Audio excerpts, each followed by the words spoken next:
Bienvenue chers amis au cœur de l'émission Homo Micro. Homo Micro, l'émission qui se prend en mots.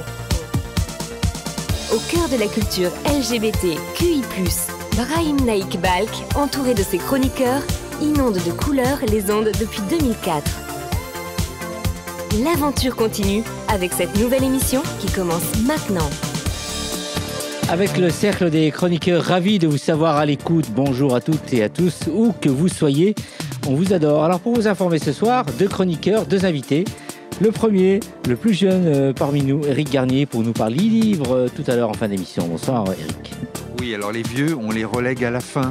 Et en plus, je vais avoir 2 ans de plus à cotiser ici pour prendre ma retraite d'Homo Micro. Alors, bon, c'est pas sympa. Non, on va te garder très très longtemps. Le second chroniqueur s'appelle Nicolas Rividi. Bonsoir Nico. Oui, bonsoir Brahim, bonsoir à toutes et tous, chers auditeuristes. Ce soir, dans le plus de l'actu, j'aimerais vous parler d'une période que j'ai eu la chance et l'honneur de vivre directement. Au printemps prochain, nous célébrerons les 10 ans du mariage pour tous et j'aimerais partager avec vous quelques souvenirs militants tout au long des semaines et des mois qui s'annoncent. Et l'épisode 1 ce soir est intitulé, pour bien commencer, l'hommage à nos noces funèbres. C'est intéressant. Jusqu'en mai prochain, juin prochain, donc tu auras toujours des épisodes comme ça. Ouais, en mai, voilà, ponctuellement. On saura tout à l'heure qui est marié et qui n'est pas marié. Il est peut-être marié, peut-être pas. Jean-François, bonsoir, avec un invité ce soir. Bonsoir, alors je vais laisser le mariage en suspension pour l'instant. Bonsoir, salut à tous et toutes. Ce soir, l'invité, c'est la danse, évidemment. J'avais promis que je faisais un break là-dessus, mais je n'ai pas réussi. Et comme j'ai un invité vraiment extraordinaire, il s'appelle Marius Lamotte, et on voit tout ça ensemble tout à l'heure. Bonsoir Marius. Bonsoir. Merci d'avoir répondu à l'invitation. Merci à vous. Ils sont mariés seulement le lundi soir lorsqu'ils réalisent l'émission. Ils s'appellent Nathan et Anatole. Bonsoir à tous les deux. Bonsoir Brahim. Bonsoir Brahim, comment ça va ? Ça va, merci, et toi ? Ça va très très bien, Et vous ? écoute. De toute façon, je pense qu'on a une très belle émission, n'est-ce pas ? Et c'est parti donc pour je ne sais plus combien, on en est à plusieurs émissions depuis le début de l'année. Depuis le début de la saison, du coup, parce que celle-ci c'est la saison 18, on est au 21e épisode. Il calcule bien, 21 épisodes déjà, merci de rester avec nous. Homo Micro, l'invité du jour. Bonsoir David Alphen, tu es de retour avec ta chronique Queer and Pop et aujourd'hui nous recevons le réalisateur et comédien Simon Freinet, ou Freinet, tu nous diras tout à l'heure, pour nous parler de son court-métrage Youssouf et Malek et de son apparition dans la série queer Les Engagés. D'ailleurs engagé, Simon Freinet l'est également. On va y revenir tout à l'heure dans un instant. David, ça fait plaisir de t'avoir avec nous. Alors sur les réseaux, on voit que tu voyages toujours un peu partout. Tu es partout et pas très souvent à Paris. Et c'est une chance de t'avoir ce soir. Bah oui, merci encore de m'avoir. Oui, j'étais en tournée pour Fusion Man, mais ce soir, on n'est pas là pour parler de moi, puisqu'on a Simon avec nous pour nous parler de son court-métrage Youssou et Malek. Mais avant, je voulais savoir, Simon, d'ailleurs, merci d'être venu ce soir nous rendre visite, un petit peu plus sur ton parcours. On s'en t'a connu et reconnu dans la série Les Engagés. Brahim le disait à l'instant. Est-ce que tu peux nous parler un petit peu, qu'est-ce qui t'a donné envie de devenir acteur, d'être dans le cinéma ? Qu'est-ce que tu as un premier souvenir de cinéma qui t'a marqué ? Je pense qu'il m'a donné envie d'être comédien, c'était de faire du cinéma. C'est l'identification qu'on est enfant ou adolescent, on fait au personnage. Et du coup, cette possibilité, simplement en étant spectateur, de pouvoir finalement devenir un peu les personnages qu'on voit à l'image. Et je pense que c'est le prolongement de ce process-là qui me disait que je pouvais être autre chose, je pouvais faire autre chose. Enfin, on peut se rêver vraiment différemment, quoi. Donc, je pense que c'est né de là. Et tu te rappelles de ton premier rôle, la première fois vraiment que tu as senti que c'était une vocation, quelque chose que tu aimais faire, au-delà du fantasme, au-delà de l'idée que dans la pratique, tu t'es dit, effectivement, là, j'ai ma place ? Oui, moi j'ai commencé le théâtre quand j'étais au lycée dans le sud vers Aix-en-Provence et j'étais dans une petite compagnie qui s'appelait Ainsi de suite et je me souviens plus de la pièce, mais je jouais une personne sans domicile qui était un peu perdue, qui vivait un peu dans une autre réalité et j'étais pas quelqu'un de très assidu à l'école et en revanche c'était assez intuitif, organique pour moi d'apprendre un texte. J'avais un désir de ça Et ce qui a encouragé mes parents à m'accompagner dans ce désir-là, quoi. Après avoir eu mon bac, évidemment. Nos auditrices et nos auditeurs, peut-être vous autour de cette table, ont peut-être vu Simon dans la série Les Engagés, série LGBT sur un centre LGBT justement à Lyon. On avait reçu Sullivan Le Postec dans cette émission d'ailleurs il y a quelques temps, et je voulais savoir comment tu es arrivé sur le projet. Est-ce que c'était important pour toi de faire partie de cette série, même si c'est un rôle peut-être secondaire, mais qui est énormément important, et où tu joues en plus le rôle, si je ne me trompe pas, on peut l'identifier comme un garçon hétérosexuel. Oui. Oui. Bah, c'est une petite déception, mais je vais vous raconter. En gros, j'ai rencontré Sullivan. Il était sûrement en train d'écrire la série. Et du coup, il m'avait fait passer des essais pour la saison 1 pour un des personnages. Je suis mauvais avec les prénoms. Le personnage que fait Claudius Pan. Et du coup, on était tous les deux. Ils ont choisi Claudius, qui est super dans son rôle. Et du coup, Sullivan m'a dit « Mais j'espère qu'il y aura quelque chose pour toi à la saison 2 ». Et c'est là où il a écrit le rôle de Thomas. J'ai passé les essais, ça a fonctionné. Il est vrai que j'étais un peu...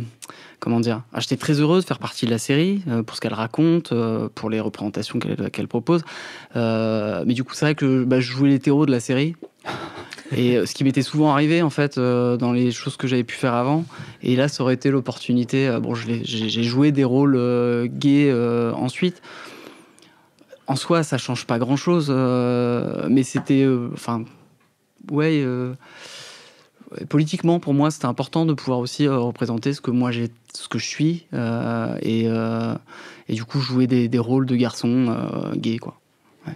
Ce qui est intéressant dans ce rôle, si je me souviens bien, c'est que tu es le fils, pour le coup, d'un homme qui s'avère être ouvertement gay. Et en plus de ça, tu es l'amoureux, on peut dire, le love interest, comme diraient les Américains, d'une des héroïnes, puisque c'est la sœur d'un des deux héros. Et avec en plus plein de questions autour, puisque l'héroïne est elle-même arabe musulmane, doit accepter son frère comme il est, il l'accepte d'ailleurs, doit jongler entre sa religion et accepter qui est son frère, et en même temps cette rencontre avec ton personnage. Est-ce que tu peux nous en parler brièvement ?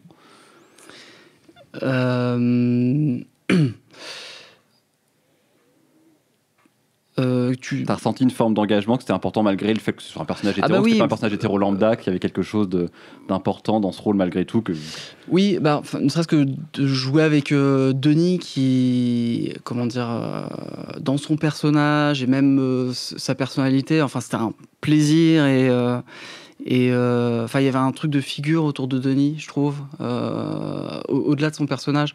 Donc après, de faire partie d'une série qui parle du militantisme LGBTQIA+, et qui le fait bien, selon moi, j'étais fier de ça. Après, j'ai trouvé... Quand on est comédien, il faut trouver des accroches, quand bien même, on joue un personnage hétéro, et trouver une accroche... avec son personnage, avec les dénis que peut avoir le personnage de Thomas. Et du coup, moi, ça m'a touché quand même, cette histoire, justement, avec ce père disparu, cet homme qui l'a élevé. Et du coup, j'ai trouvé, plus que dans l'histoire d'amour, finalement...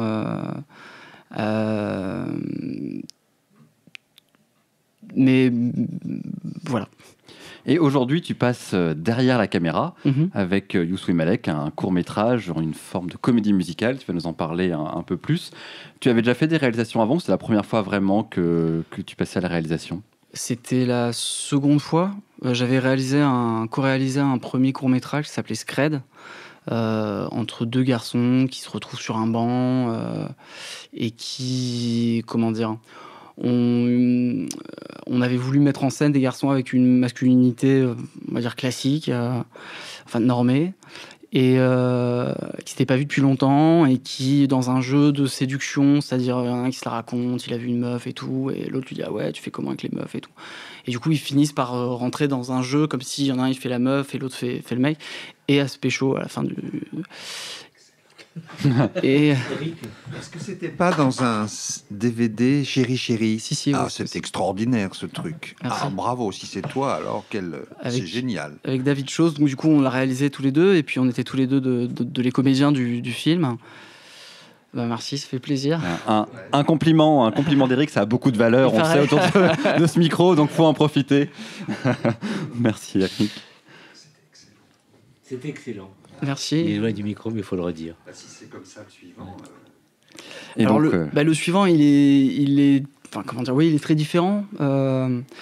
Parce que l'idée de Youssou et Malek, c'était de banaliser la sexualité des personnages, mais notamment des amoureux que sont Youssou et Malek, et de pas en faire un sujet dans le film, contrairement à Scred, où là justement on était autour d'une sexualité pas assumée, compliquée, et là je voulais vraiment déconstruire tous les stéréotypes qu'il y a autour, notamment des garçons qui vivent dans les quartiers, notamment au niveau des garçons non blancs, et je voulais que, en fait, chose qui m'a pas été offerte à moi comme à plein de jeunes hommes et de jeunes femmes, une représentation où on n'est pas une histoire d'amour malheureuse, compliquée, dans la honte, dans le silence, dans le déni. Enfin voilà, on a toujours représenté les choses comme ça, ou souvent, je trouve que dans le monde anglo-saxon, ça bouge déjà depuis quelques années.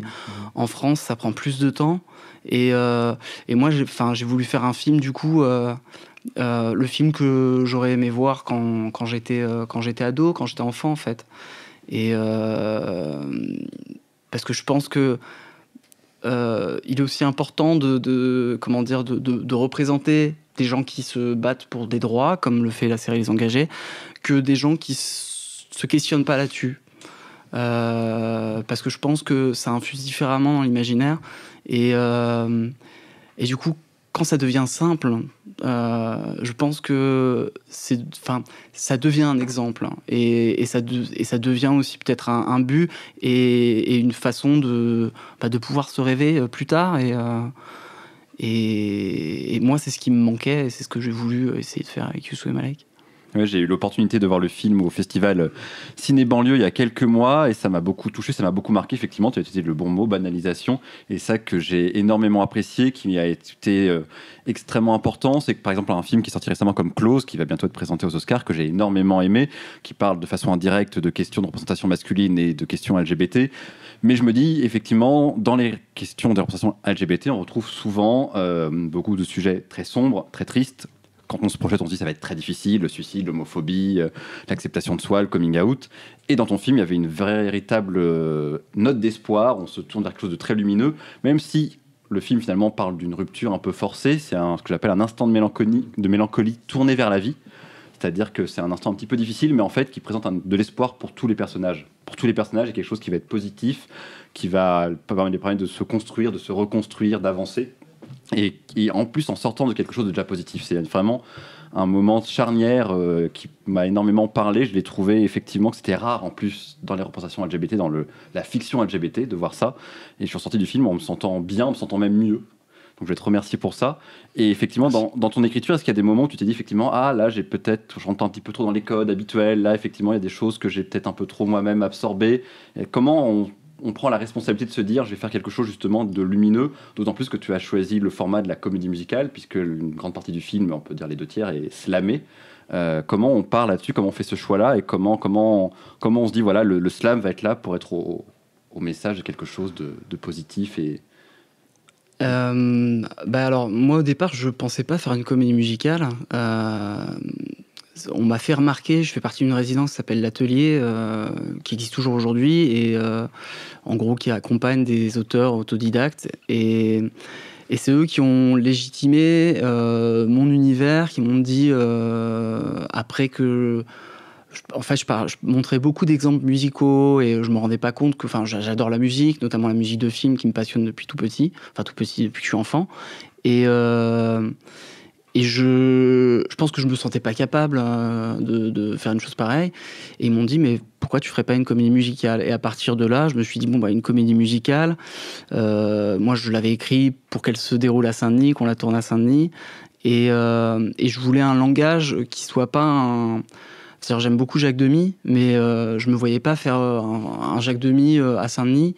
Et j'ai voulu trouver un équilibre, et aussi avec quelque chose que je pouvais écrire, parce que je suis pas parolier, j'étais pas scénariste non plus, et du coup de me lancer dans une écriture qui ressemble à une forme de poésie.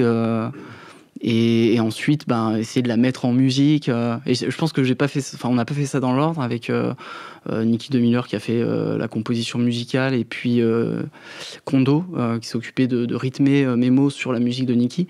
Mais on a ce résultat qui est sûrement un peu hybride parce que du coup, je voulais quand même des rappels. Je voulais une comédie musicale avec une instrumentation un peu classique, orchestrale et tout. Et ça, c'était important de mixer ça justement avec un phrasé un peu plus slamé, voire rappé à certains moments, quoi. Et dans le film, il y a autre chose qui m'a marqué, c'est le rôle de la mère. C'est un personnage féminin très important, la mère de Youssou. J'ai trouvé déjà extrêmement bien casté. J'ai félicité d'ailleurs la comédienne qui était présente le jour de la projection. Comment tu as écrit ce personnage-là? Parce que ce qui est génial, c'est qu'au moment où son fils vit un chagrin d'amour, à aucun moment, oui, mais en même temps, c'est un garçon. Non, c'est un chagrin d'amour comme il y en a tous, comme on en connaît tous et comme on en a vu beaucoup dans les films et la fiction hétéronormée entre un garçon et une fille, sauf que là, voilà, elle rassure son fils, elle le console tout simplement parce qu'il est triste. Comment tu as écrit cette scène? Comment tu as écrit ce personnage? Comment tu as collaboré avec elle? Parce que j'ai trouvé que c'était un personnage de mère particulièrement touchant. Mariam, j'avais fait une lecture peut-être 2 ans avant le tournage avec des comédiens et des comédiennes, et Mariam a joué la maman à ce moment-là. C'était très bien passé, mais il était quand même question de faire un casting derrière. Et du coup, on a casté. C'est vrai que c'était une évidence avec Mariam qui avait hyper envie de faire ce rôle-là. Elle était hyper touchée par l'histoire. Et du coup, c'est vrai que le désir d'un comédien de travailler au-delà du fait, on a les cachets, tout ça, mais de raconter une histoire, d'interpréter un rôle, parce qu'en fait, le rôle l'a touché, lui faisait penser à des choses qui lui étaient personnelles. Et du coup, elle l'a bien fait. Après, on a pu répéter ensemble. C'est une comédienne qui travaille et qui avait une douceur et une lumière qui était important pour le personnage de la maman de Youssou. Et du coup, c'était assez organique chez elle. Donc, j'ai pas du tout, au contraire, elle me dit la douceur, elle est là. Donc, il n'y a pas à accentuer ça. Vraiment, fais-toi confiance. Essaie d'être près des mots, des émotions. Et puis, ce qu'elle a fait, c'est vrai que moi, j'en suis très content de cette scène. Le film s'ouvre sur le baiser entre les 2 garçons, donc il n'y a pas d'ambiguïté, on sait où on met les pieds. Moi, dans la salle, il y a eu quelques réactions un peu gênées. C'était amusant, un peu étrange de ressentir ça, de se dire, tiens, effectivement, il y a des gens là qui sont là pour voir un cinéma un peu alternatif, un peu différent, et qui malgré tout ont des réactions un peu gênées. Est-ce que toi, au moment du tournage ou même de la préparation, tu as eu des résistances? Qu'il y a des moments où les gens, comme c'était un film LGBT, ont dit, je veux pas le faire, je veux pas y aller, ou est-ce que ça s'est fait de façon plutôt fluide? Non, au contraire, ça a été assez fluide. C'est le casting qui a été compliqué, notamment pour les acteurs principaux. Mais sinon, dans les lectures, dans les rencontres, les gens étaient plutôt, ils avaient plutôt envie d'accompagner le film, et j'ai pas trouvé de résistance. Après, effectivement, quand le film arrive en salle et qu'il est vu par des spectateurs, les réactions, parce que moi j'avais aussi 4 personnes devant moi, 4 garçons qui arrêtaient pas de parler, et puis moi j'avais pas vraiment une place, et je les voyais chuchoter, ricaner, notamment au baiser ou quand les garçons étaient ensemble. Alors ça me faisait mal au cœur, mais je peux pas contrôler ça. Le film appartient au spectateur à un moment donné. Et ce qui était important pour moi, c'est que simplement il l'ait vu déjà dans un premier temps, qu'il soit gay, pas gay, et que en fait, ces 2 garçons-là puissent s'embrasser, puissent s'aimer, et que n'importe quel spectateur puisse le voir. C'était mon but, quoi. Après que ça les touche ou pas, parce qu'effectivement il y a les baisers entre les 2 garçons, il y a la comédie musicale, il y a plein de choses qui peuvent faire sourire des spectateurs qui n'ont pas l'habitude de ce genre de film, quoi. Brahim le disait en préambule, tu es aussi très engagé dans d'autres causes. Il n'y a pas que la question LGBT. Si on te suit sur Instagram, on voit à quel point tu es engagé dans énormément d'autres choses. On pourrait parler d'engagement politique. Moi, j'ai envie de dire simplement des engagements humanistes. C'est ce qui semble à peu près définir ta personnalité dans beaucoup de tes projets en tant que comédien, en tant que scénariste et réalisateur, ou dans la vie de tous les jours. Est-ce que tu peux nous parler un petit peu pourquoi c'est important pour toi d'aller dans la rue, d'aller aider les gens, d'aller leur apporter à manger, d'être là derrière, de leur dire, que ce soit les immigrés, les SDF et autres, de dire je suis là et de t'engager là-dedans. Qu'est-ce qui fait que c'est vraiment quelque chose qui est ancré en toi C'est le moment psy. Non, alors, ce qui fait que c'est ancré en moi, je ne saurais pas répondre. En revanche, moi, Ce que je me dis, c'est... alors c'est vrai qu'on a peut-être tous des carapaces. Malheureusement, il y a de plus en plus de personnes à la rue. Malheureusement, c'est de plus en plus les mêmes personnes, donc souvent des exilés qui sont dehors et qui sont souvent invisibles. Et c'est que... Alors, à un moment donné, j'ai dû casser cette barrière. Et c'est vrai que c'est devenu insupportable, en fait, de voir des gens... quand tu rentres chez toi et que tu vois quelqu'un qui est à même le sol... qui crève de froid, ou qui ait soif ou faim, tous les jours, tout le temps, de croiser ça dans les métros. Enfin, je veux dire, c'est constant. Moi, je trouve ça insupportable. Vraiment, je supporte plus ça. Et je suis en colère aussi que ces gens soient aussi invisibles. Et je suis en colère que cette société parle d'humanisme, de solidarité, alors qu'elle n'est pas capable de donner la dignité minimum, qui est celle d'avoir un toit, celle d'avoir la possibilité de manger, de boire. Enfin voilà, ça c'est la base. Mais voilà, il y a des centaines, si ce n'est des milliers de personnes qui errent, qui meurent. Depuis que j'ai commencé à faire de l'associatif, il y a plus, je sais pas, j'ai connu 6 ou 7 personnes qui sont décédées quand même. Ouais, je trouve ça... moi, ça me révolte, de devoir vivre là-dedans, et qu'effectivement, il y a des engagements qui sont pris sur des questions où il n'y a aucune urgence. Je vois plein d'absurdités partout, dans... je sais pas, la surconsommation qui existe. L'argent est là, la nourriture est là, mais les gens qui meurent de faim, qui meurent de froid, voilà, ils sont là aussi, et je trouve qu'on marche sur la tête. En tout cas, chères auditrices, chers auditeurs, n'hésitez pas à suivre Simon sur Instagram, Simon Freinet, si vous voulez éventuellement participer, soutenir tous tes engagements. En tout cas, bravo, c'est très impressionnant. Moi, à chaque fois, je suis très touché et assez impressionné par ce que tu fais. Je m'étais même renseigné auprès de toi pour moi-même soutenir une association il y a quelques temps, et tu m'avais bien redirigé. Et je t'en remercie. Si nos auditeurs, nos auditrices veulent voir Youssou et Malek, où est-ce qu'ils peuvent le voir Alors, déjà, je vous remercie pour l'invitation, de me donner la parole, pour Youssou et Malek, tout ça, c'est important pour moi.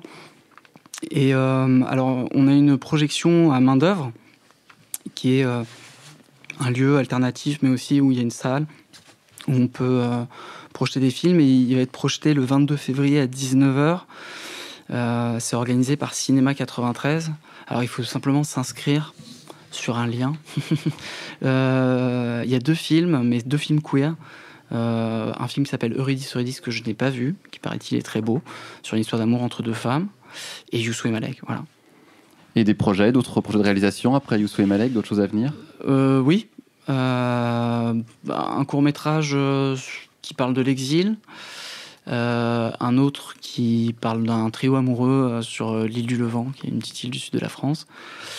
Et puis aussi peut-être des projets autour de Youssou et Malek, essayer de continuer, prolonger le geste, voilà, on va dire.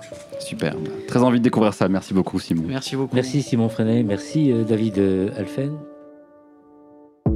J'ai cherché dans la ville un peu de ta présence, indice de ton profil, que vienne la délivrance. J'ai cherché dans mes livres et même au cinéma les flammes, l'eau et le givre, mais tu n'y étais pas. Un mot,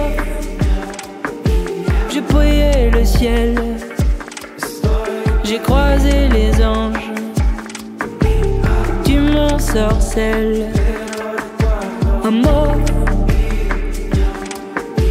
j'ai prié le ciel, ton parfum d'orange, c'est pas superficiel.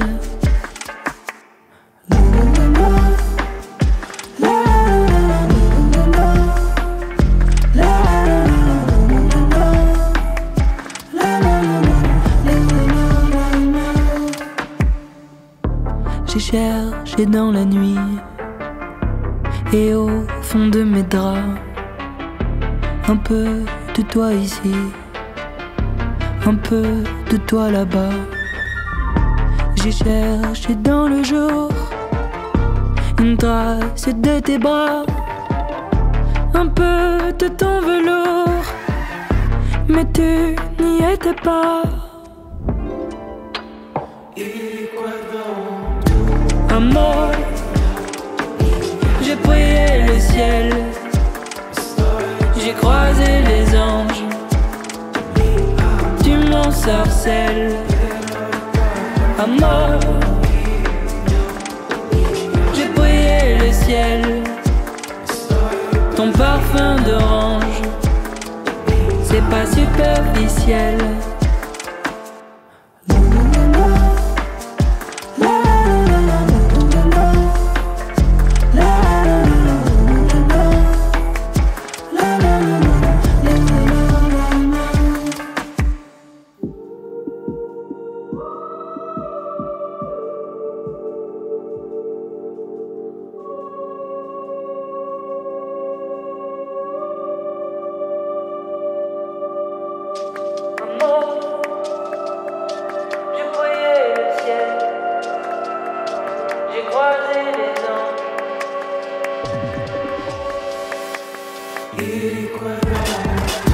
Amor, j'ai prié le ciel, j'ai croisé les anges, tu m'ensorcelles. Amor, j'ai prié le ciel, ton parfum d'orange, c'est pas superficiel.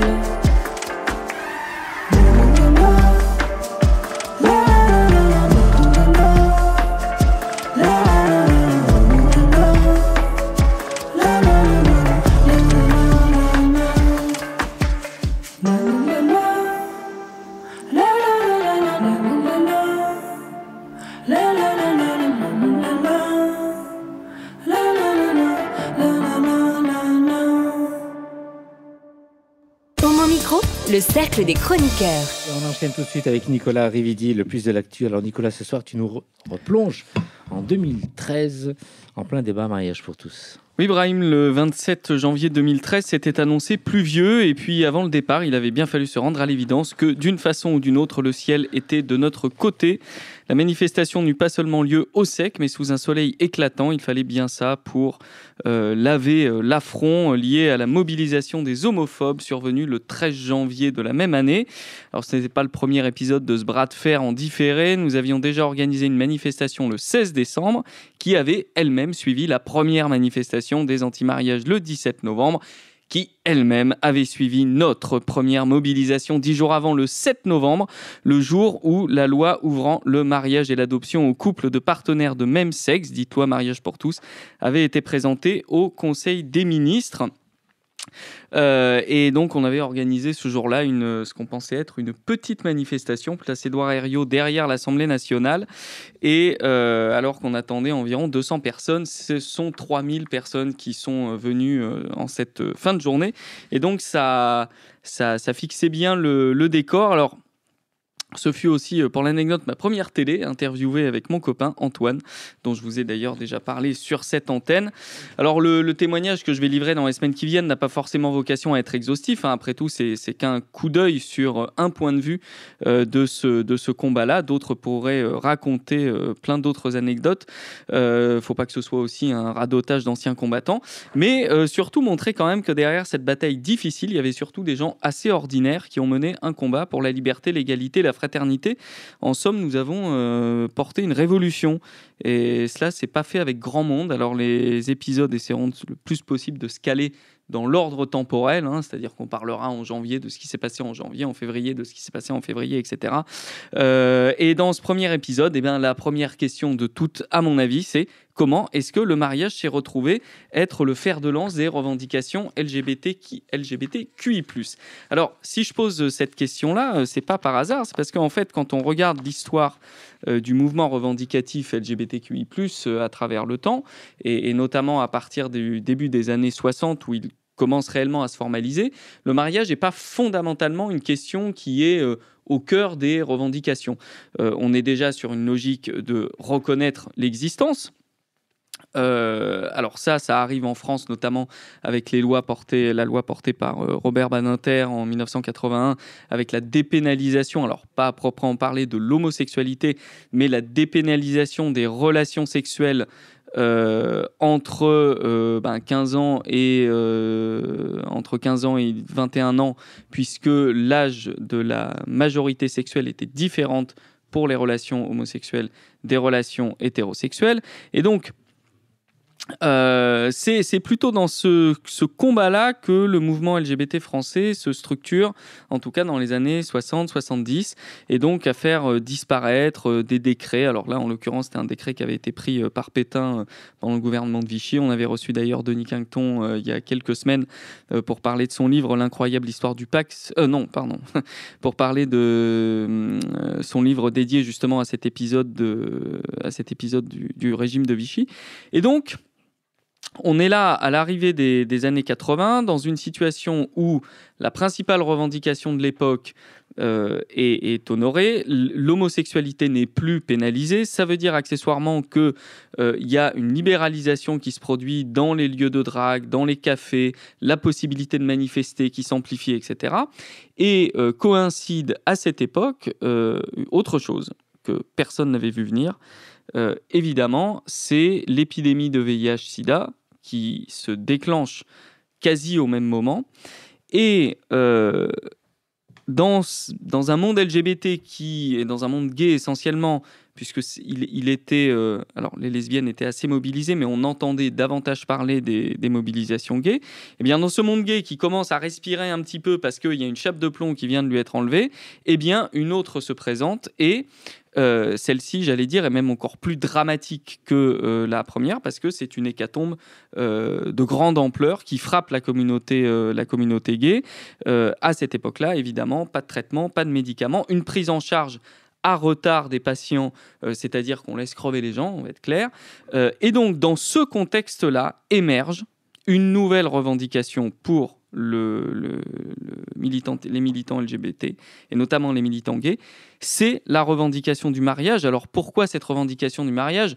On pourrait voir le côté naïf, voilà, une première étape a été obtenue, on passe à la suivante. Bon, on peut voir aussi sous un angle plus dramatique, c'est celui que j'ai choisi, mais qui à mon avis porte aussi beaucoup de pourquoi cette revendication était si importante, c'est le besoin de protection. C'est-à-dire qu'en parallèle de ces gens qui disparaissent frappés par le VIH, il y a des conjoints survivants qui se retrouvent quelquefois à la rue, jetés dehors par les familles parce que l'appartement est à un des deux et donc du coup les familles le reprennent. De quoi ? Alors, je voulais juste dire ce qui arrive dans la série, d'ailleurs, Les Engagés, typiquement ce cas-là.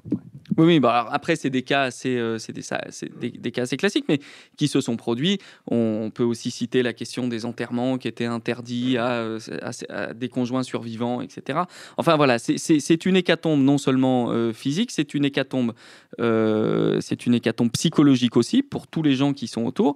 Et donc arrive cette revendication du mariage pour tous, une revendication qui finalement, à mon sens, s'est construite dans la protection et dans le rapport à la mort. Je pense que les deux sont consubstantiels et donc nous n'aurions pas demandé le mariage pour tous de la même façon s'il n'y avait pas eu la crise du VIH. Peut-être même qu'on ne l'aurait pas demandé du tout parce qu'en fait, la réalité des choses, c'est que dans ces premiers temps, le monde associatif ne demande absolument pas à se marier, ou en tout cas ne demande pas à rejoindre ce qui est vu comme une espèce de truc de bigot hétéropatriarcal, etc.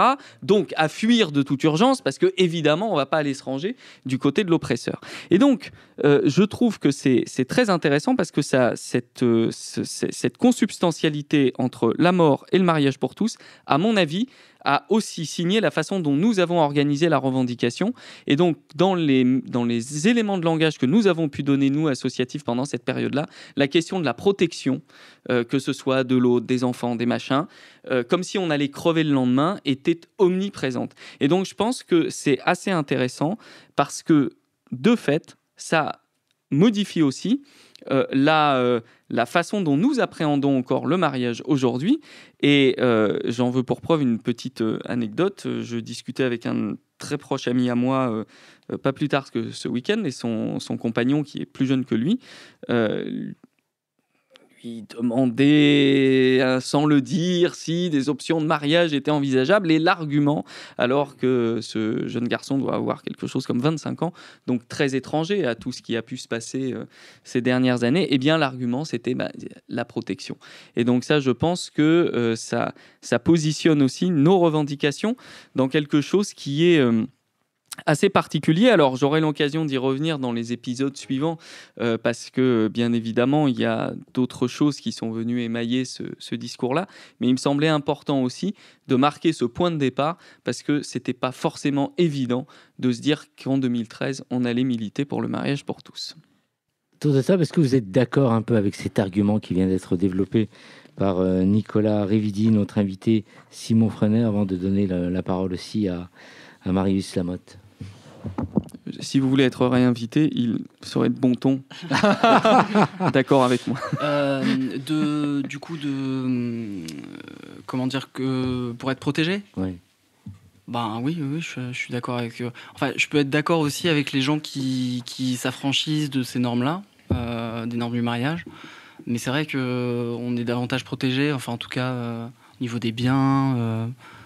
Moi, c'est quelque chose que je peux entendre, quoi. Même si je sais pas si je me marierai un jour, mais. Ouais. Marius Lamotte. Dans mon cas, j'avoue, j'ai pas trop d'opinion vu que je suis encore assez jeune et que j'ai pas encore eu, d'expérience sur le sujet. Donc, mais je pense que, c'est toujours intéressant dans l'étape de la vie de pouvoir s'engager, de construire quelque chose. Voilà. Ouais. David? Moi, j'ai juste envie de dire, laissez-nous le choix, en fait. Tout ce qui est important, c'est d'avoir le choix. Ceux qui veulent pas ne veulent pas. Ceux qui veulent et ceux qui veulent. Enfin, je veux dire, c'est là. Ce qu'on demande, c'est effectivement, on avait l'impression, à certains moments, que c'était pour certaines personnes LGBT, non, moi, je veux pas me marier. Moi, l'institution de mariage me dérange, donc je vois pas pourquoi j'irais manifester, etc. Mais que toi, tu ne le veuilles pas, c'est une chose, mais peut-être que ceux qui le veulent, au moins, peuvent avoir le choix. Toi, tu ne veux pas, tu ne veux pas. C'est comme l'adoption ou les enfants, etc. La PMA, pas la PMA. Au moins, laissez le choix. Ceux qui refusent, qui n'ont pas envie, à qui ça ne ressemble pas, au moins, vous ne le faites pas. Et ceux qui ça intéresse, qui veulent. Mais l'intérêt, c'est que les lois permettent au moins de se poser la question. Effectivement. Et encore une fois, d'avoir le choix. Jean-François? J'aurais pas dit mieux qu'Éric là-dessus, parce que c'est à peu près ce que j'allais dire. Et voilà, donc je suis entièrement d'accord avec tout ça. Moi, la petite chose qui m'a un petit peu chiffonné à l'époque, c'est pas ce militantisme pour le mariage pour tous, ça a été justement tout ce que ça a apporté, toute la espèce de haine qu'il y a eu derrière tout ça, l'homophobie qui est ressortie. Donc on a bien compris qu'en France, on n'en avait pas fini. Ça a aussi montré ça, que la religion était quand même vent debout, non même plus contre le mariage pour tous, mais contre l'homosexualité, ce qui est quand même une abjection totale. Donc ça a permis aussi de voir ça. Et malgré tout, c'est important de le savoir. Moi, j'ai beaucoup entendu, j'ai autour de moi des gens qui sont d'une certaine génération, autour de 60 et même plus, après le mariage. Donc en gros, mais... Tu veux dire plus jeune que toi? Non, un peu plus vieux que moi. Et en gros, mais le mariage, on n'en a que faire. Pourquoi absolument faire comme les hétéros? Et nous, on n'a pas besoin de mariage pour exister, en fait. Voilà. Donc finalement, il y a des avis pour tout, en fait. Le prochain épisode, Nicolas, dans un mois? Dans un mois ou un peu avant, je sais pas, ça dépendra de mon inspiration. Ouais. Une petite question. Il y a un peu de temps à rattraper parce que j'aurais dû commencer, vous l'avez vu, en novembre. Ouais. Donc j'ai 2-3 mois où il faut reprendre le cours le cours des événements. Nicolas, tu es marié donc? Absolument pas. Non? Non. David non plus. T'as vu le pognon que ça coûte?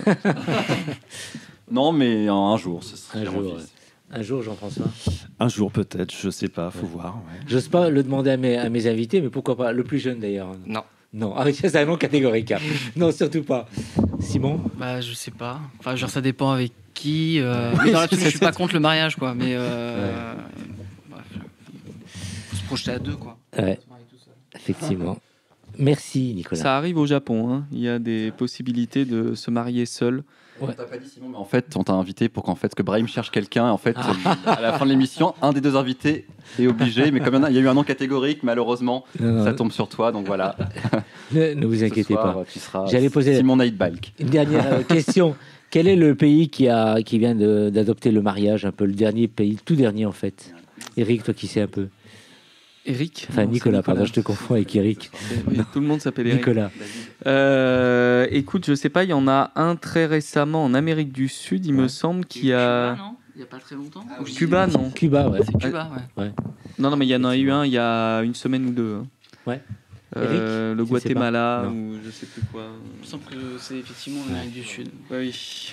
Vive le mariage avec Nicolas Rividi. La suite très prochainement. Merci Nicolas. Homo Micro, l'invité du jour.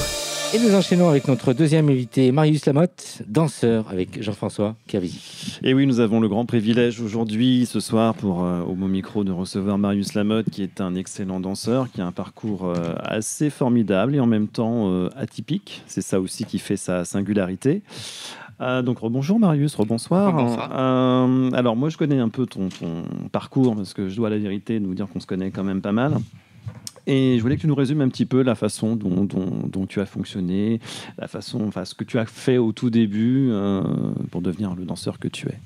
Alors au début, c'est surtout, j'ai commencé la danse avec une formation classique, cours de danse classique avec tout le parcours habituel. Voilà, les différents enseignements que tu as pu suivre. C'est ça, les différents établissements aussi qui proposent une approche différente de la danse. Donc oui, je me suis concentré vraiment sur le classique, la danse classique. J'ai eu aussi l'opportunité de faire un peu de contemporain avec quelques cours. Et puis là, récemment, c'est la danse baroque. Voilà, Alors, avant d'aborder ce sujet de la danse baroque qui est assez particulier parce qu'aujourd'hui on voit quand même que la danse baroque revient, ce qui n'était pas gagné il y a encore quelques années. Mais je voulais revenir sur juste un petit point. Quelles ont été tes motivations Est-ce qu'il y a une évidence en gros assez jeune pour toi? Alors oui, j'ai toujours été attiré par l'art et tout ce qui est lié à la culture. Et c'est vrai qu'en regardant des danseurs, que ce soit à l'opéra ou dans ma famille, il y avait des personnes qui faisaient de la danse, donc ça m'a toujours intéressé de voir le travail qui était fourni, le travail aussi à deux, ce qu'on appelle le pas de deux, les prouesses techniques chez les garçons, qui étaient très intéressantes visuellement. Donc je me suis toujours dit, j'aimerais le faire, j'aimerais l'apprendre, j'aimerais le pratiquer, etc. J'aimerais en être, en fait. Voilà, c'est ça. C'est vraiment la danse est venue à moi très naturellement. Et donc, maintenant, c'est vraiment tout le sens de ma vie. Et c'est la danse et la danse. C'est important, ça, parce que quand on débute, quand on cherche sa voie et quand on veut être artiste, parce que Simon ne me contredira pas là-dessus, c'est important d'avoir cette philosophie-là, en fait. C'est-à-dire que pour toi, ça a été la danse, tu as commencé tout petit et tu n'as jamais dérogé à ta règle ni à ton choix. Donc il y a quand même une philosophie aussi derrière tout ça. Tu t'exprimes pas par les mots, tu ne t'exprimes pas par l'écrit, encore que je sais que tu écris, mais tu t'exprimes par le corps, en fait. C'est ça. Après, bien sûr, la vie fait qu'on a des expériences plus simples et plus agréables. Il y en a qui sont plus difficiles. Donc là, bien sûr, dans le parcours d'un danseur, on a souvent des difficultés qui nous font qu'on se pose la question de si on arrête ou pas. Mais moi, à chaque fois, j'ai essayé de rebondir sur chaque difficulté. Et c'est pour ça que je continue de danser. Et c'est vrai que ça m'apporte... j'arrive à me sentir bien, en fait, en dansant, voilà. En existant sur scène. C'est ça. Okay. Est-ce qu'il y a par rapport à ce parcours, est-ce qu'il y a des artistes, des danseurs ou pas, hein, il peut y avoir d'autres aussi artistes, d'autres musiciens qui t'ont inspiré, ou des chorégraphes plus largement? Alors, c'est vrai que je me concentre beaucoup sur l'Opéra de Paris parce que j'en ai vu beaucoup. Il y a Hugo Marchand, Germain Louvet. Voilà. Après, il y a d'autres danseurs à l'étranger, par exemple, Denis Cherevishko. Puis il y en a d'autres dans d'autres compagnies, en Écosse, en Hongrie, aux Pays-Bas, etc. Donc, Parce qu'il y a plusieurs générations de danseurs. C'est-à-dire qu'il y a ceux qui sont devenus des références avec le temps. Je pense à Nouriev, dont j'avais déjà parlé ici, ou Mikhail Baryshnikov. Ou plus proche, on a Jérémy Bellingar, on a tous ces artistes-là qui étaient à l'opéra. Mais effectivement, toi, tu as une identification avec les danseurs d'aujourd'hui. Donc, effectivement, Germain Louvet, Hugo Marchand, Stéphane Bullion, qui ont un petit peu la même expression, la même façon de mouvoir leur corps que toi. C'est quasi de la même génération, quoi. C'est sûr, et puis le fait de pouvoir les voir danser, je peux m'identifier à eux, je peux trouver de l'inspiration, je peux savoir quoi prendre dans leur danse qui m'intéresse. Et alors que j'ai que quelques images d'un Nouriev, donc c'est plus compliqué de s'identifier à quelqu'un d'il y a longtemps, enfin qui a dansé il y a longtemps aujourd'hui et dont il ne reste que les témoignages. C'est ça, et puis maintenant c'est plus facile aussi de les rencontrer. Bah oui, parce que les danseurs de l'époque. Donc c'est toujours très inspirant, très... Voilà. Je pense que la rencontre avec Germain Louvet qu'on avait faite ensemble, t'as pas mal marqué. Ouais. Donc justement, à partir de ce parcours classique, on va en venir à ce que tu fais aujourd'hui, à savoir la danse baroque. Mais pour ça, il faudrait quand même peut-être préciser ce qu'est réellement la danse baroque. Je suis pas sûr qu'on sache encore à quoi correspond la danse baroque en France. Donc je te laisse expliquer ça, parce que tu fais ça bien mieux que moi. La danse baroque, c'est ce qui... c'est ce qu'il y avait avant la danse classique. Donc c'est la danse qui était dansée à la cour à l'époque de Louis XIV et de Louis XV. Et c'est une danse qui était très codifiée, où l'on notait tous les trajets, tous les pas, toutes les formes géométriques. Et donc, on a tout un répertoire dans la danse baroque grâce à ces écrits. Et ce sont donc beaucoup de danse en groupe, souvent, parce que c'était à la cour, il fallait danser avec... Il y avait un cahier des charges assez construit, en fait. C'est-à-dire qu'il y avait tout un schéma, c'était codifié, il y avait une écriture qui n'était pas une écriture telle qu'on la connaît aujourd'hui, mais qui était faite par des codes, hein, tu m'arrêtes si je me trompe, et qui devait, principe vraiment important, plaire au roi et à la reine, bien sûr. Et puis le roi dansait aussi. Voilà. C'était un roi qui aimait la danse, qui aimait la culture, etc. Donc il fallait surtout pas le dépasser non plus. Important. Voilà. Fallait pas être meilleur que lui. Non, c'est lui qui a mis les arts de la scène en avant dans Exactement. ce pays. Voilà. On lui doit quand même ces petites choses-là. C'est avant Jack Lang, ça. Oui, mais lui, c'est l'art de la scène S-E-I-N-E. C'est encore autre chose aujourd'hui. Pourvu qu'il nous écoute pas, mon Dieu. Tu as dans ton parcours donc de danseur baroque, tu viens de terminer une série de représentations en parlant de Jack Lang à Versailles. Exactement. Est-ce que tu peux nous en parler un petit peu? Alors c'était pour justement la période de Noël, des fêtes de fin d'année, et on a fait un spectacle qui s'appelle Le Parcours du Roi, où on faisait 6 fois par soir un spectacle de 15 minutes. Et le spectacle en lui-même s'appelait L'Arlequin Royal. Et donc, on interprétait un Polichinelle, un frère du roi, le roi ou Arlequin. Et donc, selon les soirs, je tournais, je faisais tous les rôles. Donc, c'était très intéressant. Parce qu'en plus, dans ce genre de danse, en fait, dans ce genre d'opéra, les danseurs et les acteurs aussi, parce qu'il y avait une forme de commedia dell'arte derrière. C'est exactement aussi, tout ça. Faisait tous les rôles. Donc c'était important de savoir tout faire, quasiment, d'être prêt à monter sur scène en prenant tous les personnages possibles. C'était assez sensationnel. Et tu as aussi fait quelque chose, me semble-t-il, avec un grand personnage que tout le monde connaît peut-être. Il s'appelle William Christie. C'est le créateur, parce qu'il est toujours de ce monde, des arts florissants. C'est ça, c'est...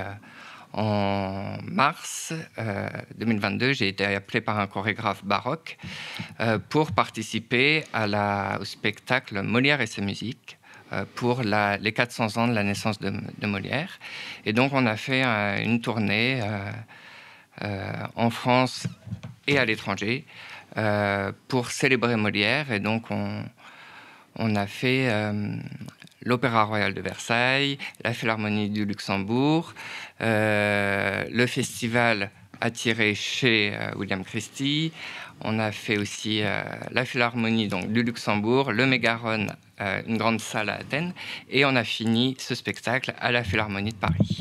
Voilà. Une très très belle tournée donc, pour un spectacle assez extraordinaire. Oui, c'est ça. C'est à Porte de Pantin, c'est voilà. ça. Non, c'est un homme de scène. Donc William Christie. Tu l'as vu ? Alors, moi j'ai vu des vidéos parce que j'ai pas eu le temps malheureusement de le voir danser, mais pas sur ce projet-là, mais j'ai vu des vidéos qu'il m'a envoyées et qui sont vraiment sublimes. Tu as des petits projets sur le feu, comme on dit ? Principalement, c'est partir à l'étranger pour rentrer dans des compagnies, surtout dans les pays du Nord, Norvège, Suède, Danemark, même Écosse, et puis aller voir aussi ailleurs, apprendre d'autres cultures, d'autres styles de danse. Pourquoi absolument partir alors qu'il y a plein de choses qui se passent aussi à Paris Oui, mais je pense que ma place, elle est ailleurs. Ah oui.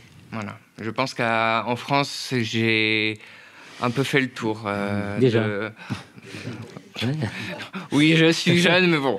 Mais dans ce qui est apporté en danse, et je pense qu'il y a beaucoup de choses que je peux apprendre à l'étranger. Et à revenir après en France sans problème. Ouais. En France, il n'y a pas de roi. Non. Déjà. Il n'y en a plus. Il n'y en a plus. Enfin, en tous les cas, de légitime, je sais pas. Oui.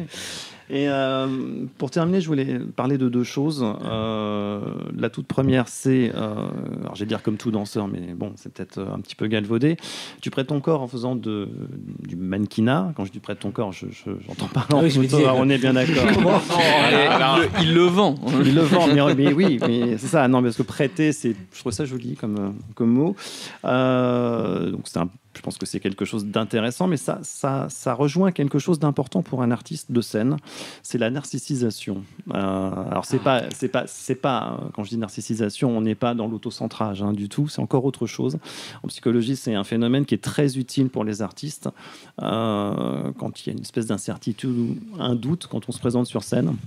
Et donc ce phénomène-là de faire des photos de mode ou autre permet d'avoir cette narcissisation. C'est très important dans le parcours d'un homme de scène. C'est vrai que dans ce que je fais, c'est aussi beaucoup de photos artistiques. Et c'était une approche pour moi, c'était une nouvelle approche pour apprendre à connaître mon corps, à savoir comment montrer mon corps aux spectateurs. Et donc ça a été un peu... je ne veux pas dire une thérapie, mais d'apprendre à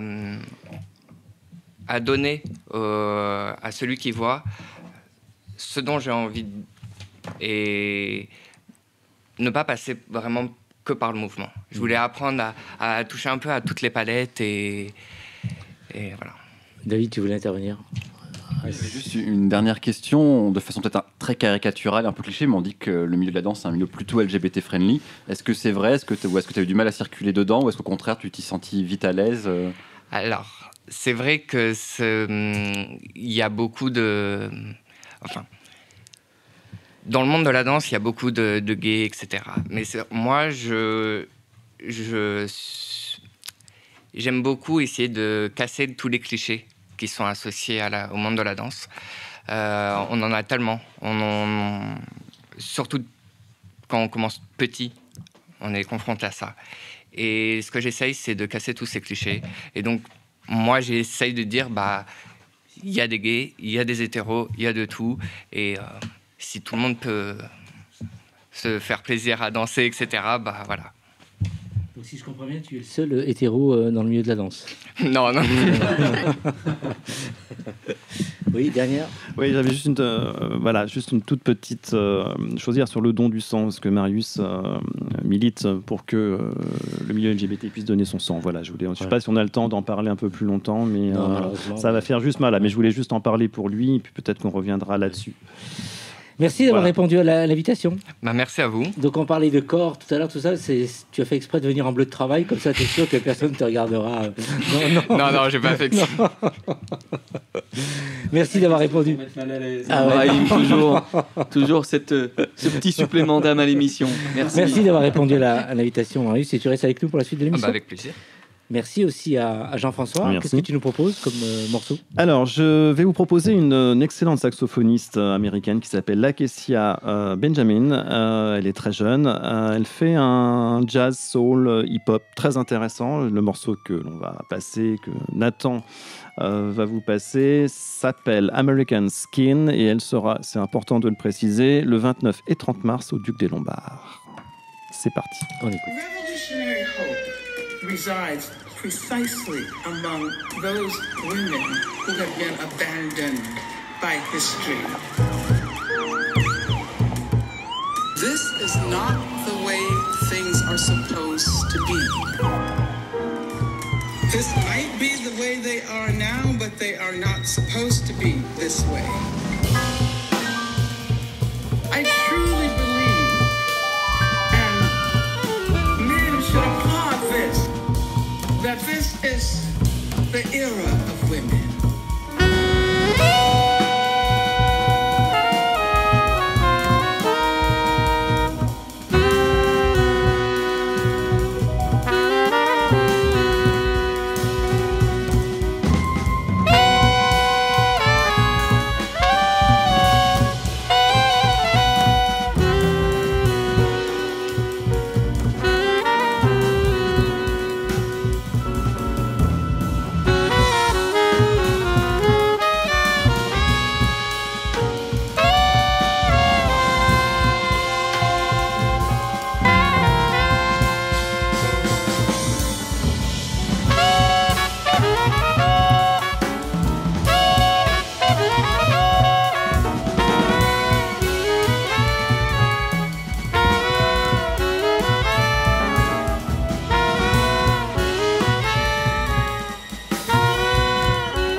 Micro, le cercle des chroniqueurs. Et nous sommes toujours avec nos invités Simon Freinet, Marius Lamotte et les chroniqueurs Nicolas Rividi, David Alphen et Jean-François Kervizic que nous venons d'entendre. Et on finit cette émission avec notre ami Éric Garnier.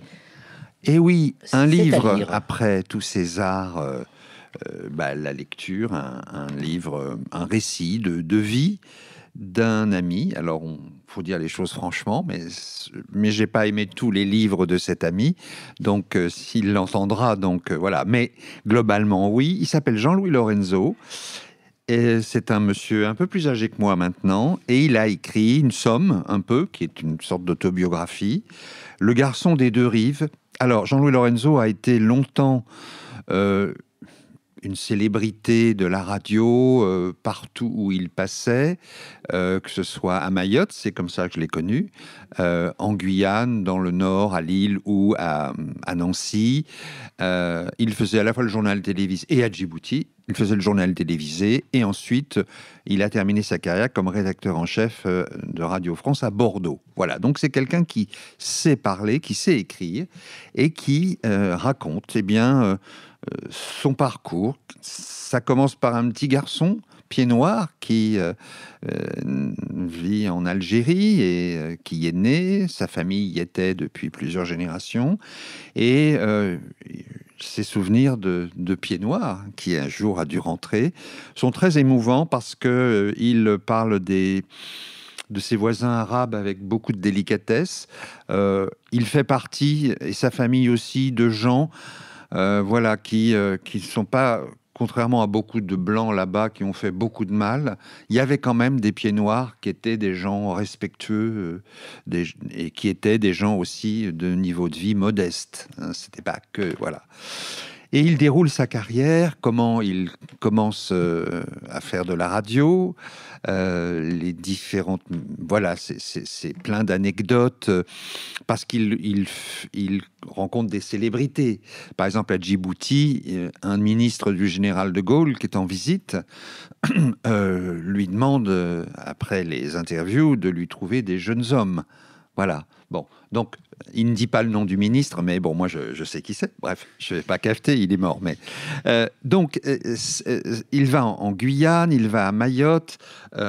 Il raconte avec beaucoup de délicatesse ces différentes étapes de carrière, à la fois en décrivant l'endroit où il est, les gens qu'il rencontre, et puis quand même, dès le début du livre, on comprend, il ne met pas le mot homosexuel, il n'utilise pas, c'est peut-être pas sa génération vraiment, hein, mais en tout cas, il dit qu'il est sensible aux garçons et qu'il le comprend dès qu'il est un tout jeune homme en Algérie.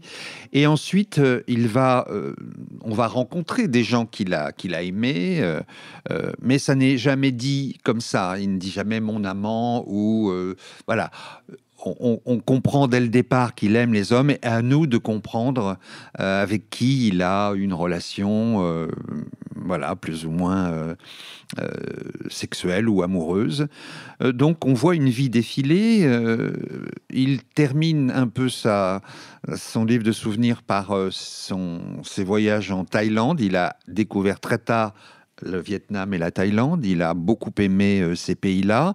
Il ne cache pas que il y a des relations homosexuelles en Thaïlande. Il en a connu, mais comme c'est quelqu'un de très respectueux des uns et des autres, il n'y a aucune vulgarité. On sent que, certes, il est attiré par ces garçons, qu'il y a de l'argent, des cadeaux, mais on sent qu'il ne les consomme pas.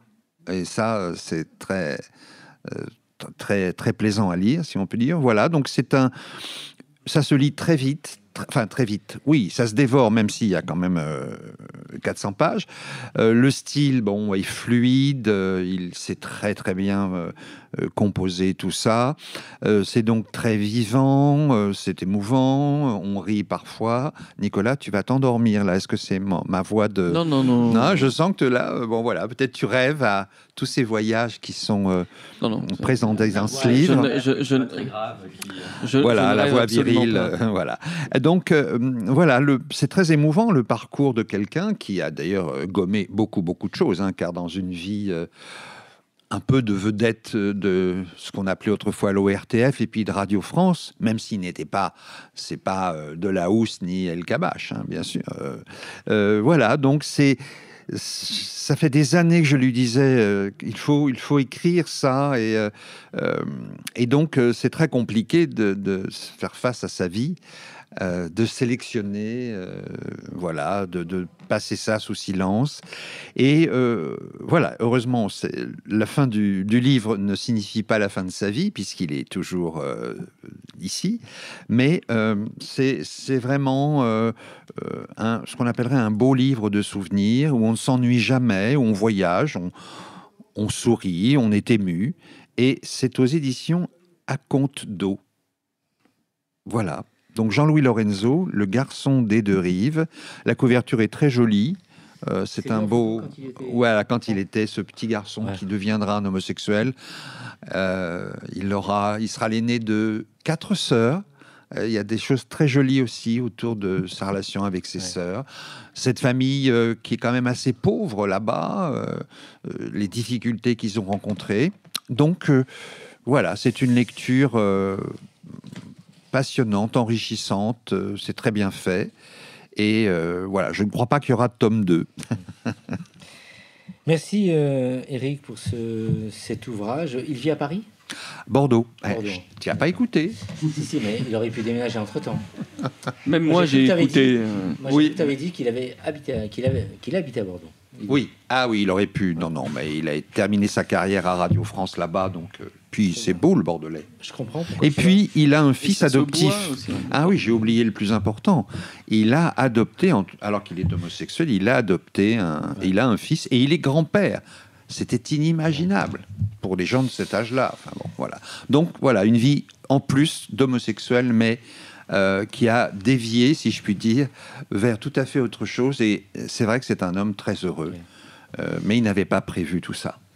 Merci à tous d'avoir participé à ce rendez-vous. Simon, si vous pouvez nous rappeler l'objet de ton intervention ce soir.